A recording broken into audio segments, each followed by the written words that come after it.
apabila dia tidak senang kepada sesuatu pohon, pada pohon, dia tidak menebangnya, dia tidak melukai fisiknya. Tapi apa yang dia lakukan?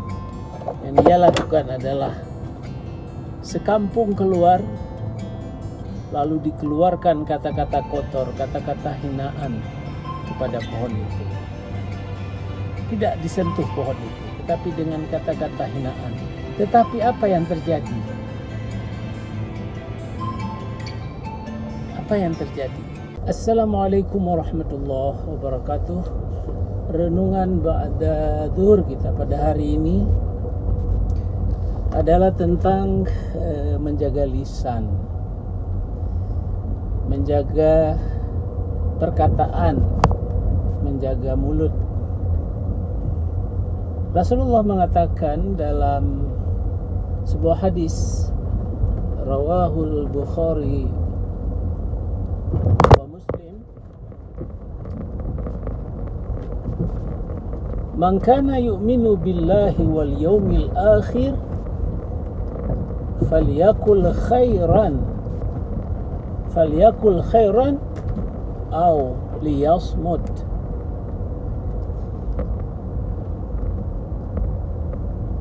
Barang siapa yang mengaku beriman pada Allah dan hari kiamat. Kenapa hari kiamat? Karena pada hari itu akan disoal apa yang kita lakukan pada hari ini, akan ditimbang amal kita dan akan diberi keputusan apakah kita surga atau neraka. Nah, jika kita mengaku bahwa kita beriman kepada Allah dan beriman kepada adanya hari kiamat, maka Rasulullah memberi dua pilihan. Pilihan pertama, kalau kamu berkata, berkatalah yang baik. Falyakul khairan, khair, baik. Kalau kamu tidak bisa berkata yang baik, kamu tidak dapat vocab, tidak dapat istilah apa yang terbaik. Terbaik artinya tidak menyakiti saudaramu, tidak menyakiti temanmu. Kalau itu kamu ucapkan, maka pada saat itu pilihannya adalah diam.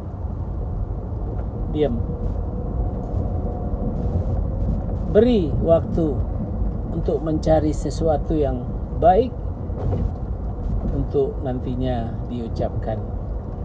Even itu sebuah nasihat. Ya, nasihat. Karena sebuah nasihat itu ya sama seperti guru mengajar muridnya. Nilainya itu ada apabila apa yang disampaikan itu bisa diterima, dan apa yang bisa disampaikan itu bisa diterima biasanya penyampaian itu dengan kata-kata yang baik. Kepada anak kita juga demikian, pada teman kita yang kadang-kadang saat bertengkar itu ya tidak tahu koma dan titik lagi, namanya juga bertengkar. Jadi nggak berlaku lagi hukum tata bahasa yang baik. Jadi kata-kata seperti goblok, bodoh, persetan dan lain-lain yang barangkali tidak perlu saya sebutkan di sini, yaitu keluar dari mulut kita. Sehingga kalau manusia ini berjalan ke kebun binatang dan di kebun binatang dia itu marah-marah, ya barangkali dia akan menyebutkan nama-nama binatang. Monyet kau, anjing kau, babi kau, Sehingga anak-anak monyet yang ada di situ barangkali dia bertanya kepada ibunya, itu makhluk manusia kenapa suka kali menyebut nama-nama kita ya? Padahal kita kalaupun marah nggak pernah menyebut nama-nama mereka. Jadi monyet aja tahu ya kalau bahwa marah itu tidak baik gitu ya. Saya teringat di pulau Solomon Island. Solomon Island itu adanya di mana ya? Di atas New Zealand, dekat dengan Australia bagian selatan. Jadi di pulau itu ada kebiasaan masyarakat di situ. Apabila dia tidak senang kepada sesuatu pohon, pada pohon, dia tidak menebangnya. Dia tidak melukai fisiknya. Tapi apa yang dia lakukan? Yang dia lakukan adalah sekampung keluar, lalu dikeluarkan kata-kata kotor, kata-kata hinaan kepada pohon itu. Tidak disentuh pohon itu, tetapi dengan kata-kata hinaan. Tetapi apa yang terjadi? Apa yang terjadi? Pohon itu ya lama-kelamaan daunnya layu, batangnya merapuh, kulitnya makin keriput, dan lama-lama akarnya melemah dan dia tumbang sendiri. Itulah kekuatan perkataan. Apabila perkataan itu disampaikan dengan baik, insya Allah akan baik hasilnya. That's the power of Bismillah. That's the power of doa. Air segelas, air putih segelas, air mineral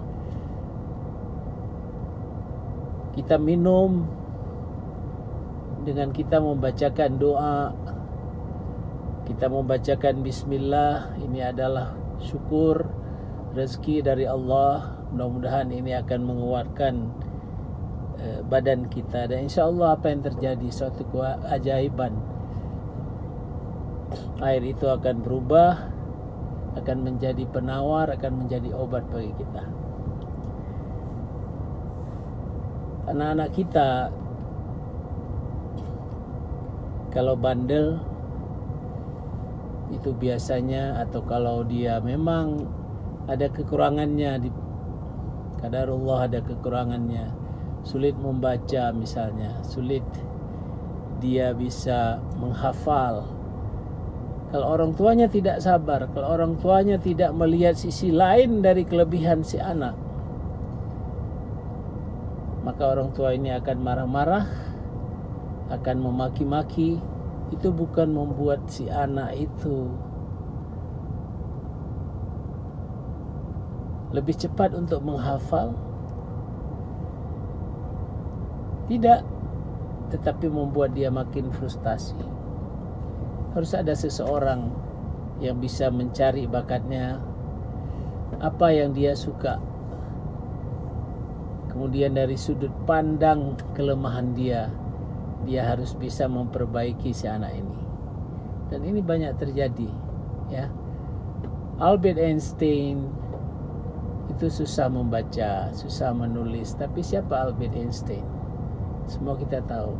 Banyak para ahli lain yang pada awalnya ia tidak bisa, tidak berkemampuan, tetapi pada akhirnya dia jadi orang. Peran ibunya, peran orang tua, peran teman, peran dari saudara ini sangat dipentingkan.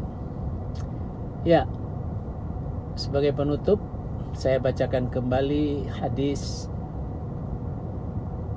dari Rasulullah SAW, rawahul Bukhari Muslim.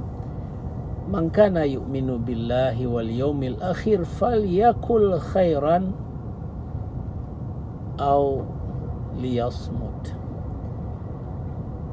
Apabila